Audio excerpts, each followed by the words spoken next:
Since the housing boom and bust of the last decade, nearly 8 million Americans have lost their homes to foreclosure. For some, enough time has now passed to become homeowners again.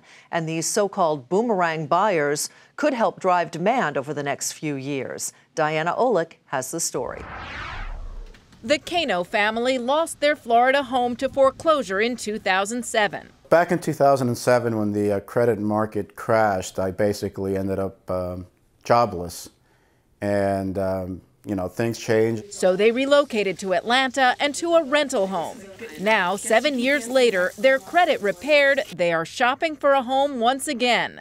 Not because they love home ownership, but because the math works. I'm better off owning because it's much cheaper than actually going out and renting a comparable place based on the space that we need. Lenders require 7 years after a foreclosure and 4 years after a short sale for buyers to be potentially eligible for credit again.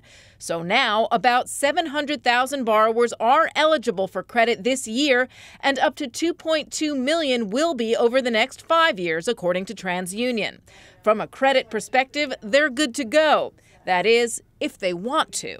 Once you've had a bad experience with something or you've had a difficulty with something, it may make you reluctant to want to do it. Or maybe they found a different way of living somewhere, whether it be renting or something else that makes them more comfortable. Of the 1.3 million consumers who have now repaired their credit, less than half have purchased another home, according to TransUnion. There are a multitude of reasons for that. High rents are keeping potential buyers from saving for that down payment.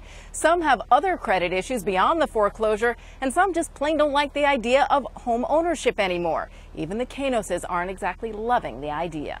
It was definitely a life-changing experience to lose your house, but like he said, when you go back to saying about most people wanted to own a home because that was always the American dream kind of thing, and then now, it's more of a financial decision. Put it up on the shelf with the other ones. It remains to be seen how much these potential buyers will add to the housing market.